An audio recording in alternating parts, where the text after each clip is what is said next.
আসসালামু আলাইকুম। কেমন আছেন সবাই? আশা রাখছি আপনারা সবাই ভালো আছেন। আপনাদের দোয়ায় আলহামদুলিল্লাহ আমরাও ভালো আছি। আজকে আপনাদের সাথে শেয়ার করব কুলফি আইসক্রিম। এটা খুব সহজেই বানানো যায়, দোকান থেকে আর কিনে খেতে হবে না। আমি যেভাবে বানিয়েছি সেভাবে ফলো করলে অনেক টেস্টি ভালো লাগবে খেতে। এখানে আমি 1 লিটার দুধকে চুলায় বসিয়ে দিলাম। এটা প্যাকেট দুধ, আবার আপনারা গরুর দুধ দিয়েও করতে পারেন। আমি যেভাবে দিচ্ছি, যেভাবে যতটুকু উপকরণ দিচ্ছি ওভাবে দিবেন, তাহলে সব কিছু সুন্দর হবে এবং খেতেও মজা লাগবে। এখানে আমি 4টা এলাচ দিয়ে দিলাম। এগুলা একটু গ্রান বের হলে পরে ফেলে দেব। দুধটা বসিয়ে দিলাম, দুধটা ফুটতে থাকুক।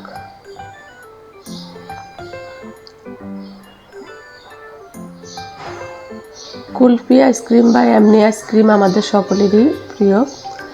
আমরা এগুলো ঘরের থাকা উপকরণ দিয়ে খুব সহজে বানিয়ে নিতে পারি।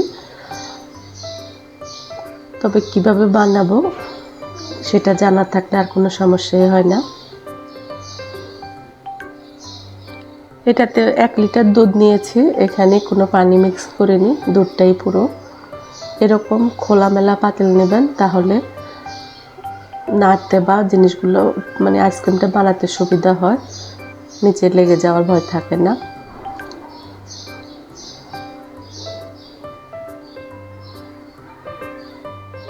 এখানে পাখি কিচিরমিচির শব্দ আপনারা শুনতে পাচ্ছেন। এখানে অনেক পাখি আসে। আমি চেষ্টা করি ওদেরকে সবসময় কিছু না কিছু খাবার দিতে।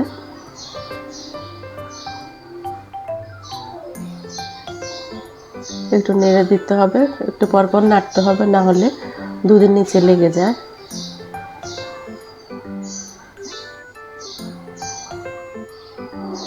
এবার আমি এখানে প্রায় 100 গ্রামের মতো গুঁড়ো দুধ ব্যবহার করেছি। এটা ডানো দুধ, আপনারা যে কোনো গুঁড়ো দুধই ব্যবহার করবেন। আমি আন্দাজ করে 100 গ্রামের মতো দিয়েছি। এটা দিয়ে ভালো করে নাড়তে হবে। একটু জমাট বেঁধে গেলে ভয় পাওয়ার কিছু নেই, এটা আস্তে আস্তে জমাটটা খুলে যাবে।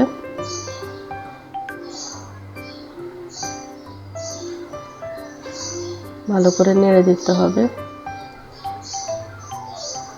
এভাবে একটা হাতাওয়ালা চামচ দিয়ে সবসময় চেষ্টা করবেন এগুলো নাড়তে, তাহলে মিক্সও হয় আর মানে ফুটে পড়ে যাওয়ার ভয় থাকে না।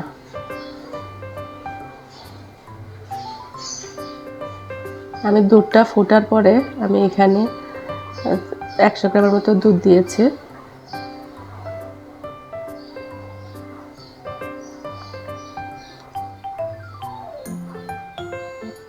চাকাগুলো যেগুলো চাকা হয়ে আছে একটু ভেঙে দিচ্ছে, এটা এমনিতেই গলে যাবে।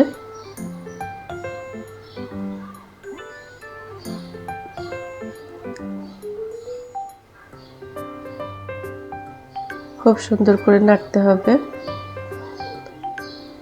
খোলামেলা পাতিল নিলে সুবিধা, মানে পড়ে যাওয়ার ভয়টা থাকে না। এই সময় চুলার আঁচটা মিডিয়াম টু লো রাখবেন।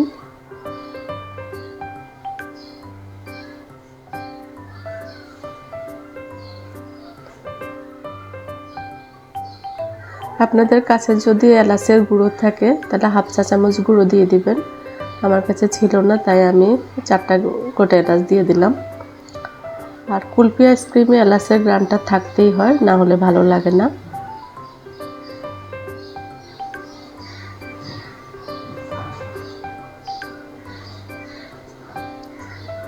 আমি এখনো এটার সাথে চিনি মিক্স করিনি, একটু পরে চিনি মিক্স করব।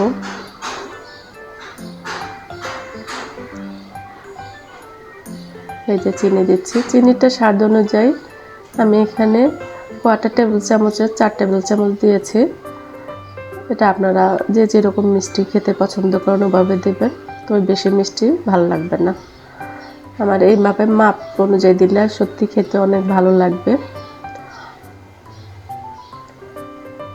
এটার সাথে আমি ক্যারামেলটা অ্যাড করব, সেজন্য আমি এখানে মিষ্টির পরিমাণটা 1/4 টেবিল চামচ করে 4 টেবিল চামচ দিয়েছি।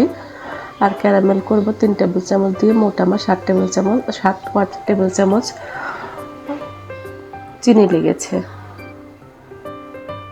খুব ভালো করে নেড়ে দিতে হবে। এই সময় দুধের নিচে লেগে যাওয়ার সম্ভাবনা থাকে বেশি। নিচে লেগে গেলে আর আইসক্রিমের স্বাদটা পাবেন না, অনবরত নাড়তে হয়।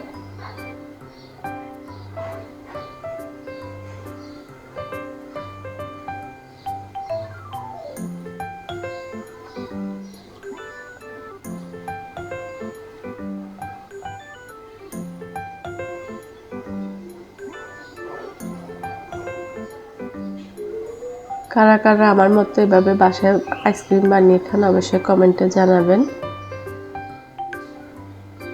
আমি চেষ্টা করি বাইরের খাবার থেকে ঘরে তৈরি করে বাচ্চাদেরকে দেওয়ার জন্য, কারণ বাইরের খাবার শরীরের জন্য কখনোই ভালো না।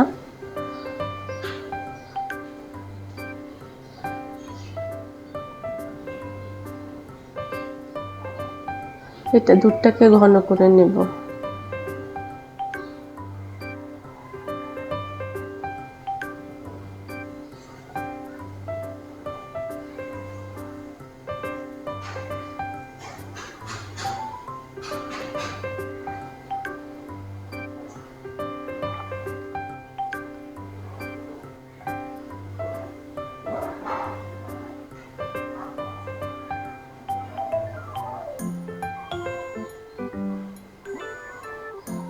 ক্যারামেলটা না দিয়েও করা যায়, কিন্তু ক্যারামেলটা দিলে আইসক্রিমের কালারটা সুন্দর হয়, তাই ক্যারামেলটা আমি ইউজ করব।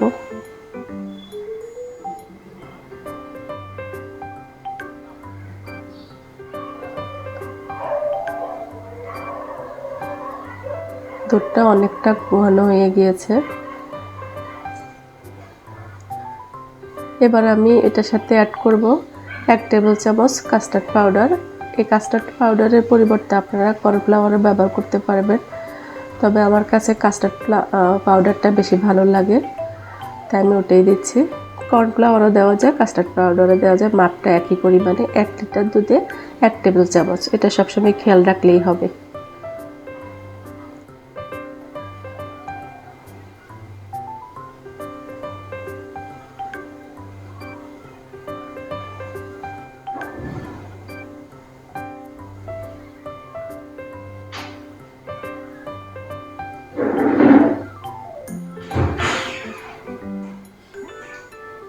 সুন্দর করে নেড়ে দিতে হবে।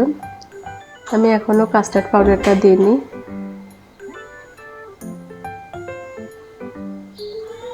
এলাচগুলো তুলে নিব, তারপরে কাস্টার্ড পাউডারটা অ্যাড করব।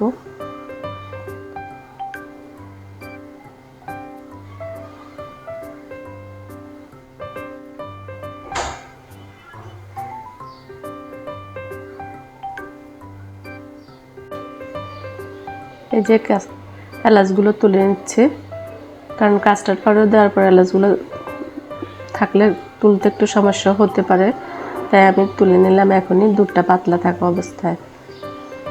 আগুনটা কমিয়ে দিচ্ছে। এবার আমি অল্প অল্প করে কাস্টার্ড পাউডারটা অ্যাড করব, কারণ একসাথে যদি আপনি কাস্টার্ড পাউডার বা কর্নফ্লাওয়ারটা ঢেলে দেন তাহলে জমাট বেঁধে যাবে। একটু একটু করে 3-4 বারে অ্যাড করবেন, তাহলে আর নিচে লেগে যাওয়ার বা জমাট বেঁধে যাওয়ার ভয় থাকবে না। এটা দিয়ে অনবরত নাড়তে হবে, এটা সবসময় নিচে বসে যায়, সবসময় নাড়তে হয় এটাকে দিয়ে।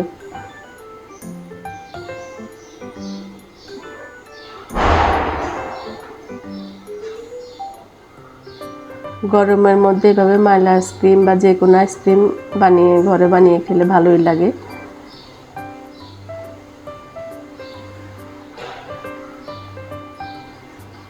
একটু ঘন হলে নামিয়ে নেব। কাস্টার্ড পাউডার বা কর্নফ্লাওয়ার দেওয়ার পরে দুধটা এমনিতেই ঘন হয়ে আসে, তারপরও 3-4 মিনিট একটু ফুটিয়ে নিলে ভালো।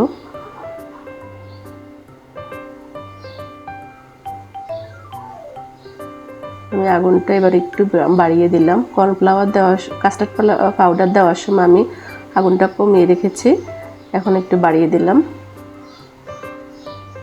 দুধের সাথে পাউডারটা মিক্সড হয়ে গেল সেজন্য।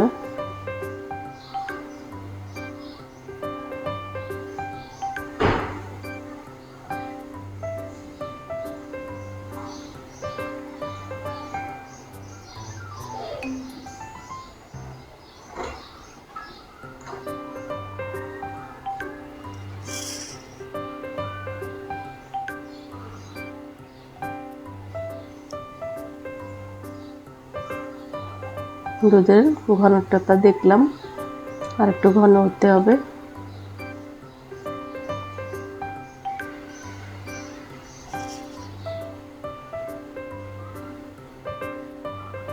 একটু হাতে সময় করে এসব খাবার বানিয়ে নিলে খেতেও ভালো লাগে, বা বাসার সবাই খুব পছন্দ করে।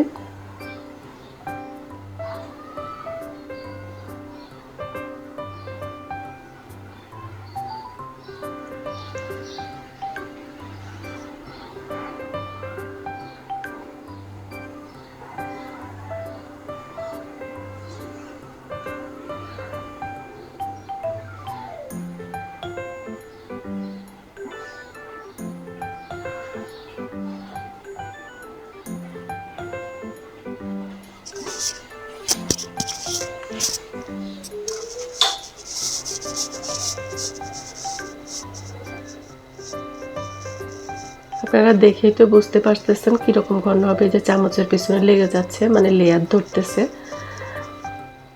এভাবে দেখেন চামচটার মধ্যে বা যেটা দিয়ে নাড়বেন সেটার মধ্যে লেয়ার ধরে কিনা, তাহলে বুঝবেন যে পারফেক্ট হয়েছে।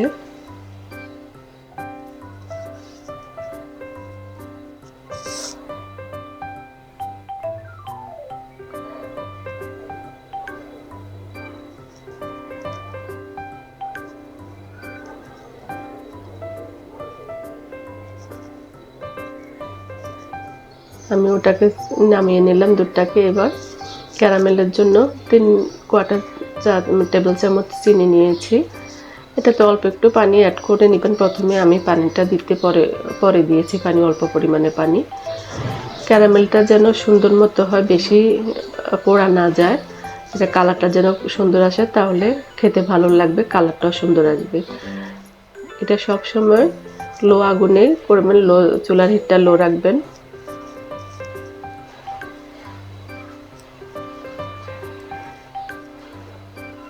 আর ক্যারামেল দেওয়ার পরে একটু পরে নাড়বেন।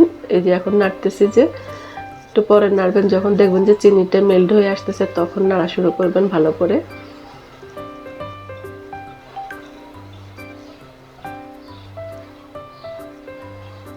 অল্প একটু পানি অ্যাড করেছি, আপনারা ইচ্ছে করলে প্রথমে একটু পানি অ্যাড করে নেবেন।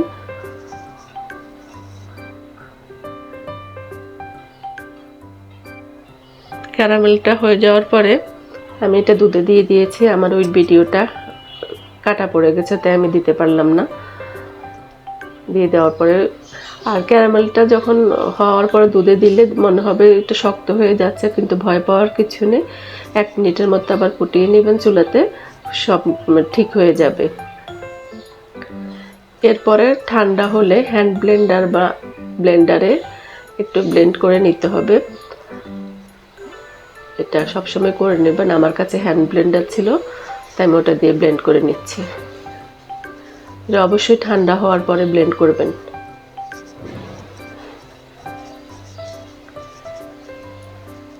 আমি এবার এক এক করে আইসক্রিমের মোল্ডে নিয়ে নেব।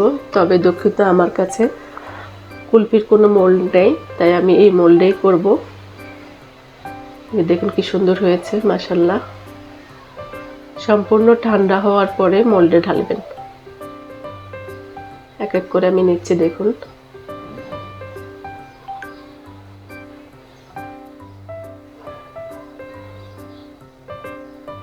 এভাবে করে আমি সবগুলাতে নিয়ে নিব।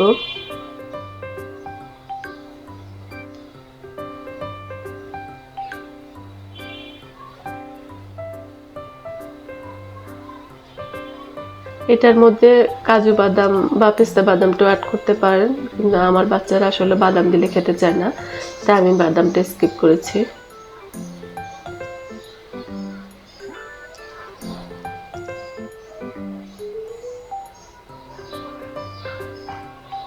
একটু নিচে পড়ে, সমস্যা নেই, এটা মুছে নিলে হবে।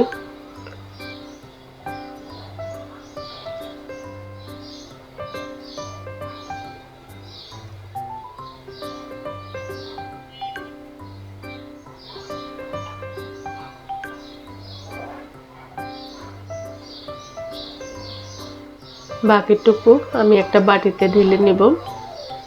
এই যে একটা স্টাইলের বাটিতে ঢেলে নিলাম।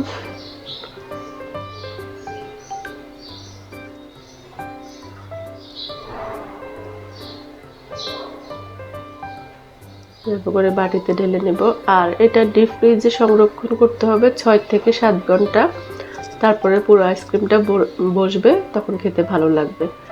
আর 6-7 ঘন্টার আগে কখনোই এটা ডিপ থেকে বের করবেন না, না হলে কিন্তু এটা ভালো হয় না বা এটা নরম থাকে, খেতে ভালো লাগবে না। এই যে হওয়ার পর আমি নিয়ে নিলাম, দেখুন কেমন হয়েছে। মাশাআল্লাহ অনেক সুন্দর হয়েছে, খেতে অনেক সুস্বাদু হয়েছে। আমার বাচ্চারা অনেক পছন্দ করেছে, আলহামদুলিল্লাহ।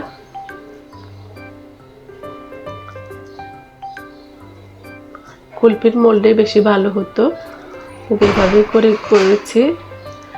আপনাদের কাছে মোল্ড থাকলে ওভাবে করবেন। সবাই ভালো থাকবেন ইনশাআল্লাহ।